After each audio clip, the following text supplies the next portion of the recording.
मैं national children academy वही 10 number boring से अंदर 1.5 किलोमीटर में पड़ता है स्कूल, उसमें मैं पढ़ के आता था और 5 रुपए मुझे मिलता था। 4 बजे से लेकर रात को 9:30 बजे तक काम करता था। उस गरीबी के परिस्थिति को झेलते हुए यहाँ पे हमारे फूफा भी बैठे हुए हैं संजोग से, पेशे से वो यहाँ दरोगा पद से रिटायर हुए आपके गोरखपुर कैंट से, वो भी हमारे सारे बचपन की स्थिति को जानते हैं। और आप लोग ये नहीं है कि मैं बंबई से आया हूँ और आपको डायलॉग मार के चला जाऊंगा, मैं हैदराबाद से आया हूँ डायलॉग मार के चला जाऊंगा, ये सब हकीकत है, आप जाके पता करिएगा। उस मेडिकल स्टोर पे जब मैं हाई स्कूल में गया काम करते करते, तो दिन में पूरा दिन भर हम मेडिकल पे काम करना चालू किया और मेरी सैलरी थी 3750 रुपये। और रात में मैं सौम्या हॉस्पिटल में नाइट ड्यूटी चालू किया, वार्ड बॉय का सीखना चालू किया, धीरे धीरे अपने काम को अंजाम दिया। और पैसे की एक भूख थी और मेरी माँ इसी गोरखनाथ चिकित्सालय में आया के पद पे सर 12 साल लगातार काम किए हैं।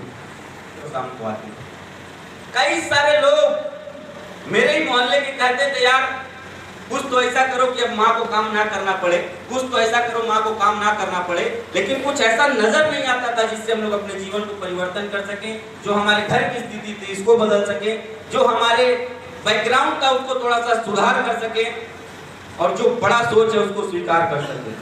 बड़ा कोई बोलता था तो चिढ़ आती थी। लेकिन 2017 को जब योगी जी मुख्यमंत्री बने थे, उसी पीरियड में 3 महीने के बाद वो गोरखपुर टर्मिनल का उद्घाटन करने आए थे और एयरपोर्ट पे हम लोग एक मीडिया कार्यक्रम से जी न्यूज में हम और एक हमारे प्रदीप तिवारी जी हैं, दोनों लोग गए हुए थे न्यूज कवर करने के लिए।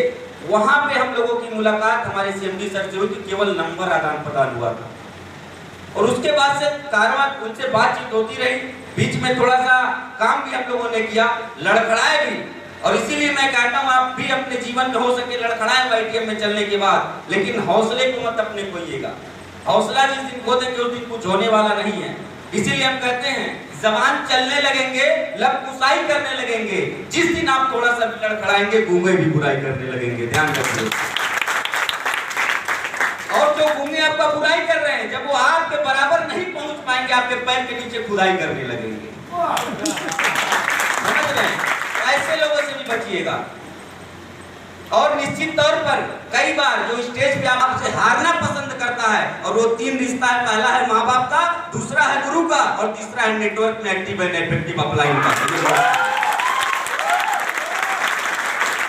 कभी भी आपका एक्टिव एंड इफेक्टिव अपलाइन आपको नीचा देख ही नहीं सकता। अगर आपको कुछ चीजें सुना रहा है, वो जरूर चाह रहा है आप उससे बड़े बन जाए, और जिस दिन आप उससे बड़ा बनते हैं ना, जितनी खुशी उसके दिल में होती है, जैसे पहली बार कोई माँ अपने बच्चे को पहला कदम चलते हुए देखती है, उस तरीके से खुशी दिल में।